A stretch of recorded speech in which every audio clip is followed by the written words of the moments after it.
When we use the word enjoyed as we have done in the title for this video, I don't mean I think WWE sat around laughing their asses off and having a lovely little drink between them. I do get the impression though they hadn't realised what they've done, and my word, on occasion that can be frustrating. You'll be invested in a narrative and excited to see where it's going even if you think you know. That's half the fun though. You've figured out the plan and feel excited to see it happen in front of your face, and it just veers off into a whole new direction. Sometimes it works, but mostly it's being done to make up for some out of nowhere shift that WWE didn't like. It ruins the story and leaves you confused, trying to figure out what you missed. Vince McMahon is the answer. You missed the sheer enigma that is his brain. So while it may hurt to revisit such times, there ain't no going back now. I'm Simon from What Culture. Please do hit that subscribe button. And this is 10 storylines WWE enjoyed ruining. Number 10, Christian's big return. Vince McMahon thought so little of Christian at one point he was going to have a blue dot superimposed over his face anytime he was on television. This is not a joke. The only reason it didn't happen is because the boss was talked out of it, and it's little wonder why Captain Charisma decided to pack his bags and leave for TNA in the late 2000s. Once he had rehabbed himself there, he returned to WWE in 2009, and it was just such a mess. Everything both in the story and behind the scenes suggested that Christian would insert himself into the current feud between Jeff Hardy and Edge. It made perfect sense, and given that Matt Hardy had also done this, Christian could have been the final piece of the puzzle. So come the Royal Rumble, it was almost a certainty that as Jeff and the Rated R superstar waged war, Christian would pop up, and then he didn't. Furious with the fact that all this had been leaked, McMahon scrapped the whole thing, turned Matt Hardy heel, with Christian just randomly turning up on ECW, a spot that surely he never would have come back for. It didn't have the impact it deserved and robbed us of a final run of matches between the Hardys and Edge and Christian. That's what hurts the most. We were all ready for that, and it got taken away. Number 9, Eugene. Eugene was not a good idea. Presented in a way that was both patronising and offensive, it was the chance to highlight a character who had additional needs and show the audience that they could be just as accepted and successful as anybody else. That is not what we did. It was doubly upsetting as when Nick Dinsmore was allowed to tap into the more colourful and energetic part of this persona, it did garner a pretty good response from the crowd. They cheered with him, they sympathised with him, there was something there, even if it wasn't treated with the respect it needed. He still became one of the most over good guys on Raw, which led to WWE throwing him into a toilet. Entering a feud with Triple H so Evolution could manipulate him for reasons not entirely clear even today, their game whipped his ass while insulting him along the way. It didn't help anyone, and given that during this time Muhammad Hassan, Kurt Angle and even Vince McMahon took shots at Eugene, it just killed whatever was here. And it sucked to watch. This is not what you need from wrestling TV. Number 8, The Invasion. Still hurts, doesn't it? What should have been the best and most intricate storyline in WWE history soon descended into we won the war, you morons, that no one in the audience cared about. I will never get over it. And this was the problem too. Despite buying World Championship Wrestling, which rendered any other argument pointless, Vince McMahon was determined to make sure everyone knew that WWE was the superior brand no matter what that meant for the entertainment we were seeing.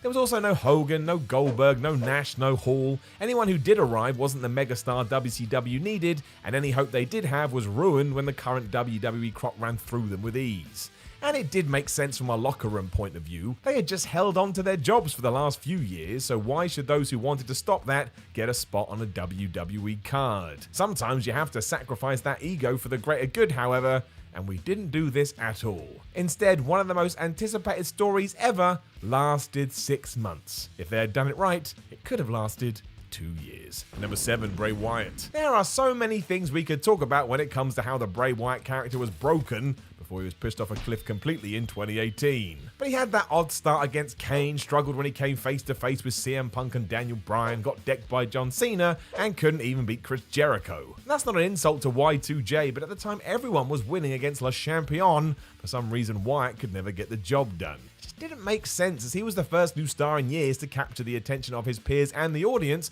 all who could see what this may become. There was a reason he was often compared to The Undertaker. There was something there. WWE went the other way though and had him dress up in drag. And that was so bad Bray was taken off TV for ages, as it was abundantly clear he was in desperate need of a restart. We know what happened with that, but to even get to this point to begin with, what the hell was going on? Number 6, The Fiend. Yep, that's right, we just referenced it, and here it is with its own entry In case you're wondering, no, that is not good. Coming to a head at the Hell in a Cell pay-per-view in 2019, the match between the new Bray Wyatt and Seth Rollins ruined both guys and the massive sell in the process. It took everything we thought we knew about the characters and stipulation and buried it. It was hard to understand because WWE didn't even need to do this match. There was no obligation, and if they didn't have a good way to get out of it, then why put yourself in that position to begin with? It's like me walking in front of someone swinging their fists. It was a little better when The Fiend won the title a month later, but the first shot had still been fired. I knew I felt a little bit less interested, and it affected Seth so bad he had to turn heel. Believe you me, that was not the plan, and Rollins himself has even said in interviews that he wasn't a fan either, so none of this was good. As for Bray, even if he had been saved, WWE could not leave good alone. But a few months later, he was taken apart by Goldberg and lost his championship. We likely could have accepted one of these, but two? It's as if WWE doesn't want Bray to become a star. Number 5, the Dean Ambrose heel turn. I had been waiting for this. The idea of Dean Ambrose playing the bad guy made all the sense in the world on paper because his character just suited such a role. It was also something he needed in order to freshen things up, and yet it was just mad from the second we pulled the trigger. For anyone that wants an inside look, just watch the WWE Chronicle on Ambrose and follow that up with his appearance on Talk Is Jericho, but this was mostly all done to make Vince McMahon laugh. It's why instead of a malicious, psychotic, lunatic fringe, we got a guy worried about germs and wearing gas masks. He even had an injection to protect himself against any future pandemics. What was going on and who in the world wanted this?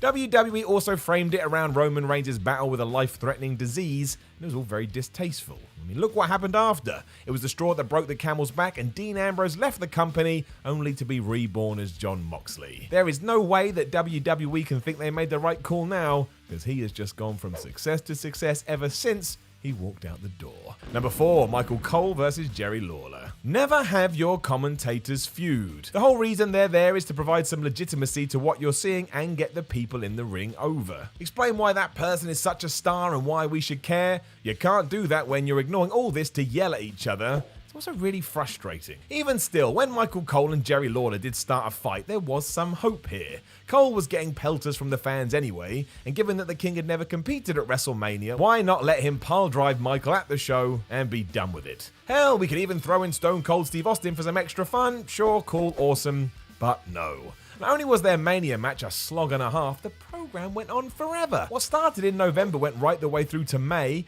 and even Jim Ross was involved at one point. It was a nightmare. I still to this day don't know what was going on here and who exactly this was aimed at. Even Lawler looked done with it after a while. I'm not surprised because guess what? Did he win at the Showcase of the Immortals? No, he did not. Although he also kind of did. It made no sense. Number 3, everything with Braun Strowman. Braun Strowman may be one of WWE's big guys, but he is not WWE's main big guy. That falls to Brock Lesnar. Boy, howdy did that show back in 2017. First becoming obvious on the April 3rd episode of Raw, Strowman marched to the ring to put Lesnar on notice, even though that doesn't mean anything. He then looked like a goof when he backed away from Brock, who was ready for a fight, but to be fair, he was feuding with Roman Reigns then, so maybe the monster among men was just waiting for that. He did alright from there as he beat the big dog in an ambulance match, and then went on to a 4-way at SummerSlam.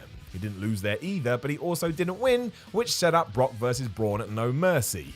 And I was quite pumped for this, as many others were, but Lesnar did what he had done to so many fools over the years, and he ate Strowman alive. It wasn't even hard. He was just as successful at the Rumble, where he and Kane tried to get the best out of the champion, and when they met at Crown Jewel, well, let's not talk about that. Braun must have said the wrong thing to Vince McMahon. The guy looked like he didn't even know where he was. Ever since then, Strowman's ride has been really, really weird. He gets a push, it stops, then it starts, and all the while we just scratch our heads. Then we stop caring, because there's not enough hours in the day. Number 2, Jinder Mahal's championship reign. Nowadays, it's easier to look back on Jinder Mahal's title reign with a little more joy in your heart. I mean, look what happened to Kofi Kingston when he fought Brock Lesnar for that belt. Kofi wasn't even allowed a punch. Where Jinder is concerned, he got to beat Randy Orton and have a proper run, even if this did come off the back of WWE telling us over and over again that he was nothing more than a jobber. It's not like Mahal didn't go all out with this either. He looked like the guy, and the idea he may draw in foreign markets wasn't the worst idea.